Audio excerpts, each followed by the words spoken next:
Hi, this is Stu, and welcome to our little series, Stretching for Yoga. And today is actually quite an important one. It's looking at that ability. We've already looked at external rotation of the hip, medial rotation of the hip, the extension of the hip. Now we're going to look at flexion of the hip, and flexion of the hip to do with forward folding, which can be very challenging for many people as they're beginning their yoga journey. And for me, it's one of those areas that is quite important that you do things right so that you don't put stresses in other parts of the body, particularly the low back. So we're going to just look about what we mean by forward folding and what we mean by hip flexion, and also try and give you an indication as to where along that line you are and what you should be doing.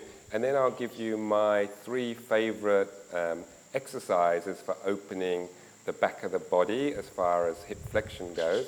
And see if you like them, okay? So when we're thinking about flexion at the hip, we're normally thinking about opening the back of the body, and closing the front of the body, although we're also trying to keep it long. And the classic ones, as far as the seated postures go, would be something like Paschimottanasana, where our legs are together and then we're folding forwards, and maybe that we come all the way down to our legs, or maybe that we don't. And then a lot of the seated postures are involving a similar sort of motion, but just with the leg either folded back in this sort of position, or it might be out to the side in this position, but we're still coming this way. So something is going to be happening at this hip that we're changing around, but at this hip it's still going to be flexion at the hip, because this is what we're doing in order to come forwards, okay? So the ability to flex at the hips can pose many problems and issues in your asanas if you're either not doing it right or it's restricting you from allowing gravity to help you, So when you're sitting up here, if you're already falling backwards, a lot of us begin our journey in yoga with very tight backs of the legs, and we feel that we're actually falling backwards just sitting in Dandasana. Well, if that's the case, and this would be a representation of my pelvis would be looking like this. Any attempt for me to fold forward now is going to be coming from my spine, This part, my pelvis, won't move forward all the time my legs are straight if I am restricted here. So I've either got to bend my knees in order that I can sit up with my pelvis more, and then maybe once I can get here, maybe I can feel gravity helping me, If I'm actually here with my legs straight, my pelvis tipped back, gravity is actually taking me backwards. I would be, if I let go, I'd be going that way, So what tends to happen is you tighten the front of the body a little bit too much, and that increases the curvature of your spine here. So it doesn't do you any favors at all. So the first thing to do is to check out your Dandasana. And are you able to sit up straight, keeping a neutral curve in your spine with your legs straight? If you can't, can you do it with bending your knees slightly and managing to sit up straight? If that's all still quite challenging, your next best bet, now I know if you're an Ashtangi, this is sort of heresy. We don't really use blocks and props and too much, but you're really going to save your body if you can to start with by putting something underneath your bum, and you can see that's already changed my angle. My weight is coming forwards. Now, if you have a tendency for hyperextending knees, you might want to put something underneath here, because we don't want to be locking down with our knees. So, but from there, now I'm feeling, I'm going forwards. Gravity is helping me. Now, the big things to think about with hip flexion is the fact that we're trying to work at the hip. We're trying to get this movement here, It doesn't matter what is happening from my head down to my pelvis, really, for most parts. If I was really thinking about opening the whole back line of the body, well, then that's different. I might want to allow the spine to curve. I might want to be a little bit more passive. But generally, if we're looking to increase the amount of hip flexion available to us, the other muscles and the other fascial connections along the back of the body will definitely have an influence on it, but the main restriction is going to be the hamstrings, And in order to work the hamstrings, we need to work as much as possible with a straight knee, because the hamstring is across the knee. Therefore, if the knee is bent, they take a little bit less tension, which is why it makes it easier for us to come forwards. But also, it's not going to be able to put them under a stretch so easily if our knees are bent. But we also need to be moving at the hip, yeah? Because the hamstrings attach to, we haven't got a pelvis here to show you, but if this was the pelvis, they attach to 2 points on the bottom called the sit bones, which is our ischial tuberosities, is the proper name for it. And if this is our pelvis, as our pelvis tilts forwards in our forward fold, then the sit bones go backwards and also lengthens the hamstrings. So we have to have some forward movement of the pelvis in order to lengthen the hamstrings, okay?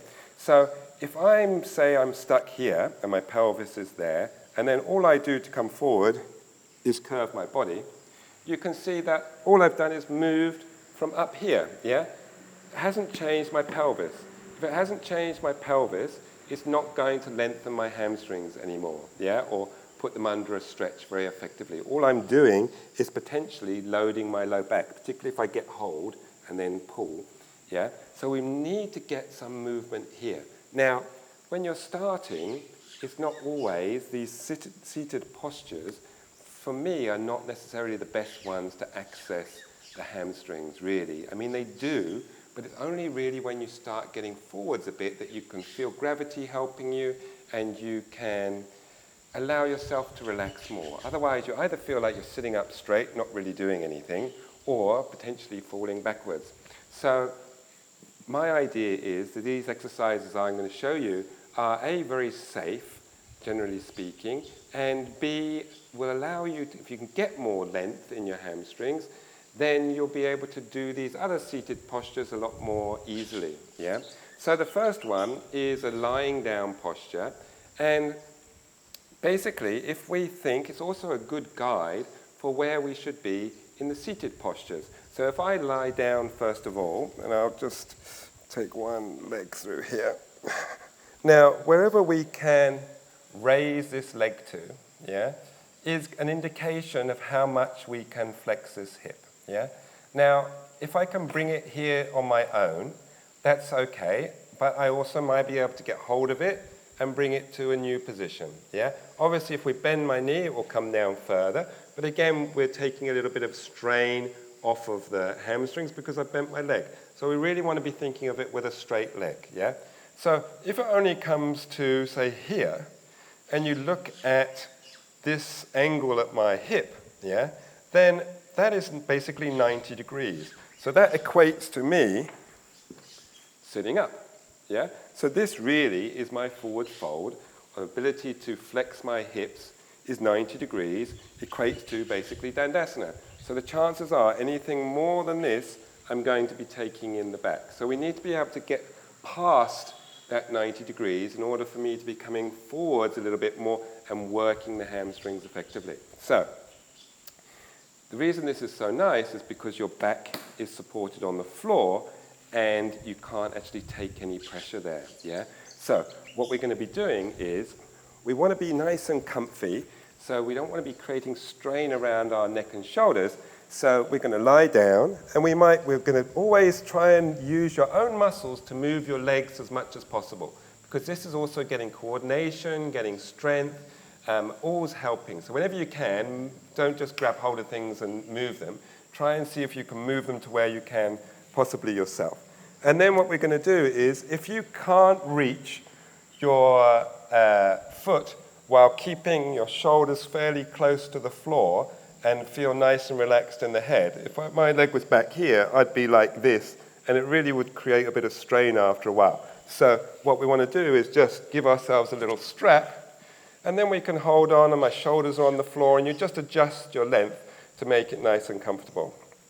This leg needs to be flat. If you notice, I'm going to sort of fake it a little bit, but if I pull this further and my knee comes up, all that's happening is I'm pulling my pelvis up as I move my leg, yeah? So we want to keep this leg down. This second leg needs to be flat and straight and active. So don't let it drop out to the side, okay? So nice and straight and active. And then all you're going to do is you're going to just take it to where it goes, and then we can just wait here for a while, okay? And just feel it relax a little bit, keep your shoulders relaxed.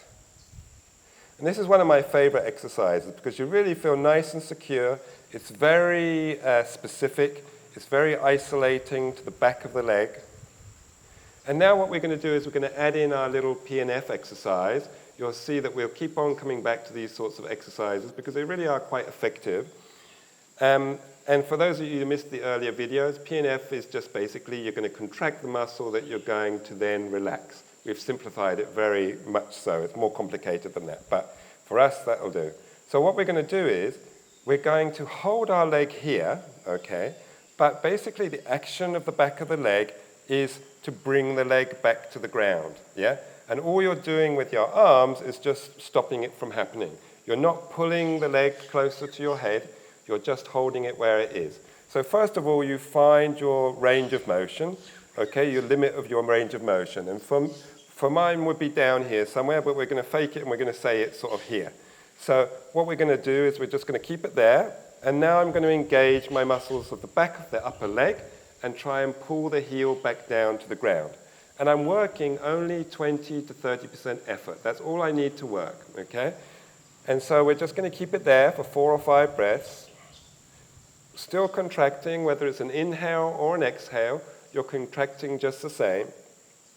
Everything is active. This leg is still active.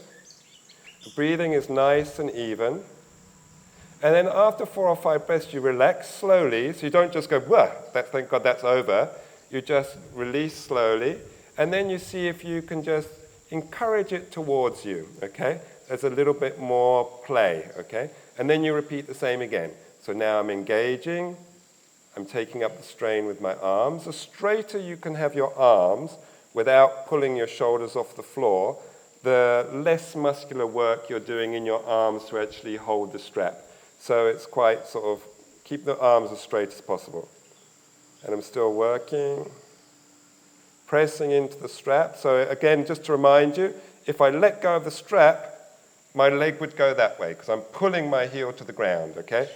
But you're just going to keep pulling for 5 breaths, and then you're going to relax, and then you're just going to see if the leg will come a little bit closer, and then you adjust your hands. At some stage, you might want to get hold of your foot. But you're really only encouraging it. You're not pulling for all your might to get your leg down. You're just seeing where it will go to. And then you're going to engage again. And you only do this exercise 3 times. And again, you would hold it for 5 breaths. I'm doing this a little bit quicker so this video doesn't go on forever like mine normally do. And then you would relax on the 3rd time. And on the 3rd time, what you're going to try and do is you're going to contract your quadriceps, that's the front of your upper thigh, to draw your leg towards you. There. And then you're going to try and hold it, and then you're just going to see what else you've got just by helping a little bit. But I'm really engaging the front of my upper leg here. Okay? And then relaxing. And you should find that you change, about that much over the course of the exercise, And if you repeat that probably every other day as far as PNF exercises go, then you will find a change in the range of flexion at the hip. Yeah? So this is flexion at the hip with a straight leg is what we're talking about. And what we might do afterwards is look at, on a different video, flexion of the hip with a bent knee. So that would be our squatting and our happy babies and things like that. But with a straight leg, there's so many postures that are involved with it. Everything from going up into headstand with straight legs, Navasana with straight legs, there's just loads. So you do need to open up the backs of your legs if you're going to be comfortable in a lot of these postures. So that would be one of my all-time favorite exercises for opening up the backs of the legs because it's nice and secure, it's safe, your low back is on the floor, you're not going to put any strain on anything, and it's very isolating to the back line. Okay, so the next posture is going to involve our standing posture that will be quite common with you if you're an Ashtanga practitioner. And what we're going to do, and we have some variations that we can do, is we're going to be folding over that straight front leg. So we want to have our back leg at about 45 degrees to make the knee nice and comfortable, our pelvis as square as possible, and make sure that we've got our weight distributed over that front foot nicely. If you have a tendency to lock the front leg, then just a very nice little micro bend. And the reason I like this posture is because that you're working just the one leg really as far as the hip flexion goes, which means that you can use the full gravity and the full weight of your body to access this back of the leg, yeah? As against when you're, say, doing Paschimottanasana, you've got both legs out in front of you, so double the restriction if you're a little bit tight, yeah? So the first ones that you can do, and what we want to remember is that we want to move at the hip, yeah? So we're trying to keep as much of a neutral spine as possible for as long as possible. So it might be that you just get to here, in which case you can just place some weight onto your leg, yeah? And remember that if you are placing the weight on your leg, that you don't lock your knee out and force back against it. So just maybe increase that micro bend. But maybe you can come to here. What you want to be doing is feeling it nice and strong sort of here. Once you get sort of comfy with that, then you can, if you can bring your hands or your fingertips to the floor, all the time trying to keep nice and long in the spine and not worrying so much about coming down to my leg, yeah? Once we're there, and again I'm trying to push my pelvis back without locking my knee, I can walk my fingers even a little bit further forwards to feel it a little bit more intense. I can place my hands down on the floor. Now I'm going to bring my head a little bit neutral.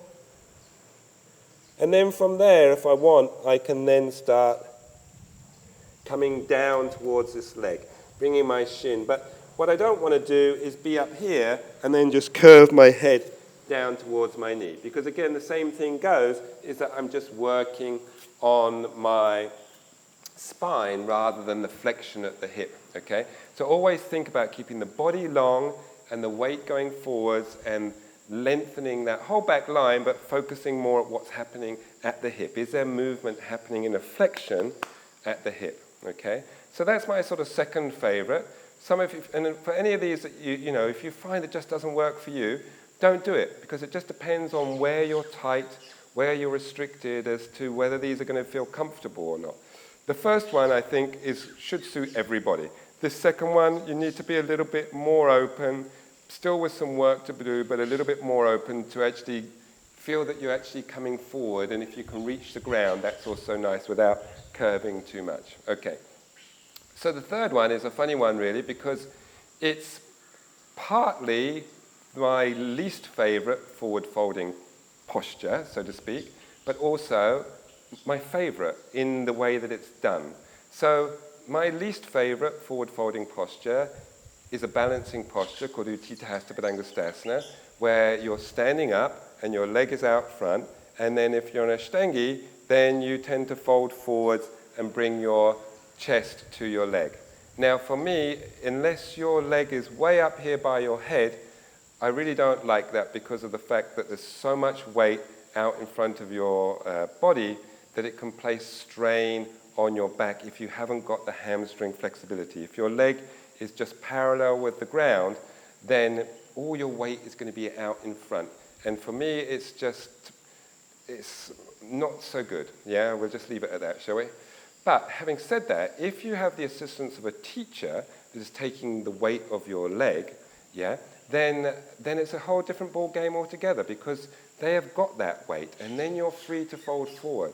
So building on that same idea will be the next exercise, which is basically you're going to stand in Utthita Hasta Padangusthasana, but your foot is going to be up on a ledge, yeah? And we're going to improvise our ledge with a chair, and so we're going to slide this one in. We've got to change our props around, so you'll see coming up next would be this particular posture, and the reason I like it is because it helps you a little bit with the balance, it helps with the stability, but it also, again, we're working one leg at a time, and the gravity really comes into play, and you can really feel secure to just adjust it as you like. So I think you'll like this version of basically, it's like an Utthita Hasta Padangusthasana, but actually supported. So I think you'll like this one. So we're going to do that next.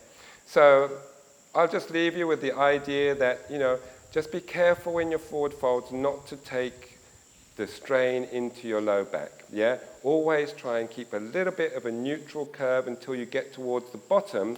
If you're way down and you're almost on your legs, then for sure, let the spine curve.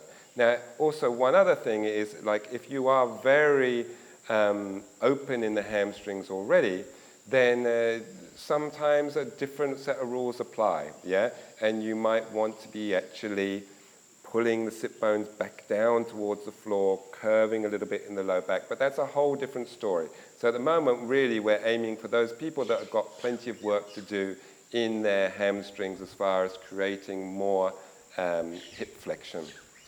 Okay, so here we are set up with our improvised supported Utthita Hasta Padangusthasana, we're going to call it. But really, okay, we're using a rather knackered old chair here, which is a little bit unsecure, but what you want really is a nice ledge. And the ledge can be different heights depending on your range of flexibility. If you really are quite restricted in your range of flexibility, then pick a nice ledge which is not too high. If you're already quite open, then you can pick a ledge that's higher, yeah? But basically what you want to be able to do is put your leg up on that ledge without feeling that you're going to fall over backwards, yeah? So you want to, sometimes it takes a while to figure out the distance that you need to be, but basically you're going to be in Utthita Hasta Padangusthasana, so you want your standing leg to be coming straight down from your hip, so you don't want it too far from the wall. So when I put my leg up, I want this to be still straight, so I might have to move back sort of a fraction, yeah? And then we're going to bring our leg up and put it on there. Oh, we're going to get my cushion.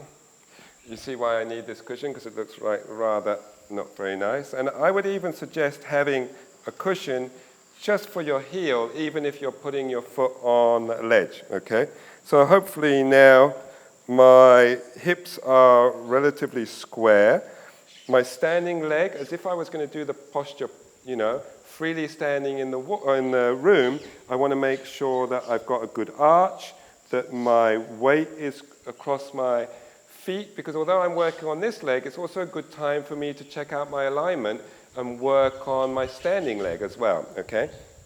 So from here, what we're going to do is, as soon as we're nice and balanced, we can then start moving at the hip and start coming forwards to this leg out in front. And we can now just place our fingertips on the extenuation of what would be our ledge here. And then just hold it here, okay? And this is a really quite intense and quite a good working position, plus we're nice and supported. So again, we don't want to round and curve and take our body down because we want to be working at the hip, yeah? And you can maybe even encourage it a little bit by putting your thumb there and seeing if you can fold right in that crease, yeah? And then what you can do is you can just hang out and just gradually work yourself lower. All the time, trying to keep this leg active, yeah? It is actually easier if you're feeling a lot of restriction, you can try pointing your foot and see if that gives you a little bit more play, because it's actually allowing a little bit more room further down that back line, but it will also affect your ability to forward fold. So you can point your foot if you want, but if you want to be a little bit stricter, then basically keep it neutral. And just watch out to see if it's twisting one way or the other. Keep it nice and square, okay? And so re-establishing and taking my chest down towards my leg.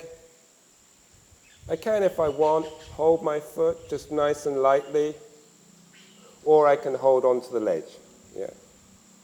And so I really like this a lot because I feel nice and supported, the weight of my leg is taken, my back feels safe as long as I don't round, and also it's given me a chance to re-establish a really good foundation and a good line for my standing leg, yeah?